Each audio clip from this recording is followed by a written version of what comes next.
Welcome to my ArcoLinux unboxing series. We're gonna unbox all ArcoLinux ISOs, and the way we're gonna do that, we're gonna use VirtualBox as a medium. VirtualBox, as you know, is a free software for virtualization. I'm gonna do this on my system, which is Ubuntu, and we're gonna start installing one by one and then review them. We're gonna go through the installation process, then a few things to be done after the installation is over. To make things easier, I've created a machine template which I'm just gonna clone over and create machines from that particular template. And just to give you an idea of what settings we have here, so we've enabled bidirectional shared clipboard and drag and drop. Then we've given each particular machine 8 gigs of RAM. Remove the floppy because we're not gonna use that. Enabled optical drive and hard drive for obvious reasons. Optical drive is going to be used only for the installation purposes. Then for processors, I gave it 4 CPUs out of 4 cores out of my 8 cores, and the rest is default. Display is fairly important. I just cranked up the video memory to full VirtualBox capability, which is 128 megs. Graphic controller should be VBox SVGA, and if you want to have a good time in your virtual environment that uses graphical desktop, enable 3D acceleration. Storage, we've made a drive of 30 gigabytes with dynamic allocation, and we're using a NAT network. Also, in this situation, I think I'm gonna do a bridge adapter, and I'm gonna use the Wi-Fi. That's pretty much it. Now, next step, just clone the machine, rename it. So in my case, it's going to be ArcoLinux Plasma, because in this particular video I'm going to install the Plasma edition. I choose to rename the drive and the hardware UUID. Next, full clone, not a linked clone, and that's it. Now I want to set the boot medium for the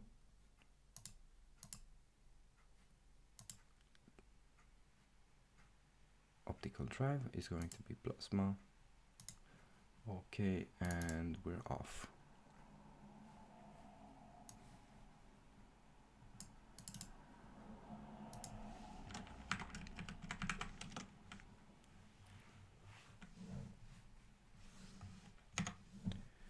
And installation, it's on its way.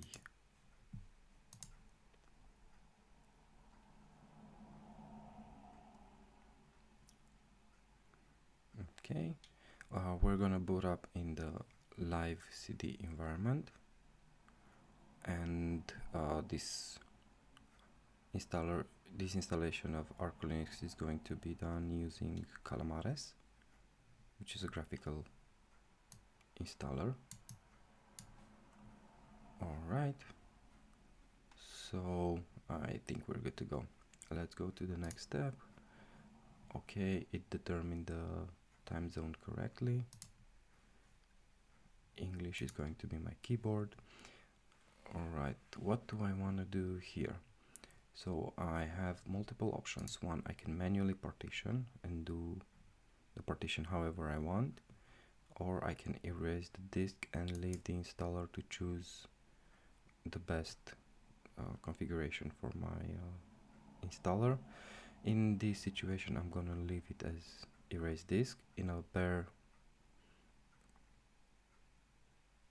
On a bare system, might use manual partition and create each partition based on my needs, but in this situation, this is a virtual machine, I don't need that. Also, I don't need a swap memory in a virtual machine. So I'm gonna go to the next tab, set in my name, set in my password, confirm my password. I don't want to log in automatically, so I'm just gonna use the same password for the administrative account. Go to next. This is a summary of all the changes I'm making. This is good. I'm just gonna hit install. Right, so this is going to take some time to complete, because right now it's starting to write to the disk. One way to see it, you can just open a terminal and start seeing live how the drive is being filled in with data. So to do that, I usually take a base measurement. So I'm using the disk free space tool, df, and using the -age switch to show me a human readable information. Otherwise we'll have something like this, which is basically the same thing. So I'm not really sure. I think we're already having an alias to df, if I can spell right, alias. Alright, so basically, yeah, there is an alias here that does this thing for me.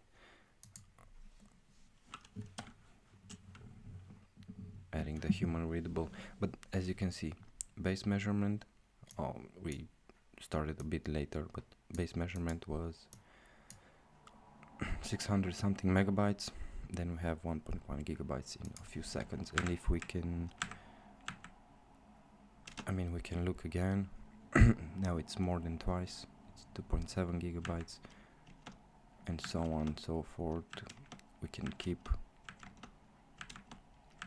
looking, and that number is gonna go up. Let's see if I do alright, so if I do instead of age, it's megabytes, right? So 13,000 megabytes drive, 3,000 and something are occupied, and if I keep refreshing, this is going to show how the system is getting filled in with data. Alright, so this will take some time. Don't think it's worth it recording until the whole system is filled in, so I'm gonna pause the video here and come back once the installation is almost done.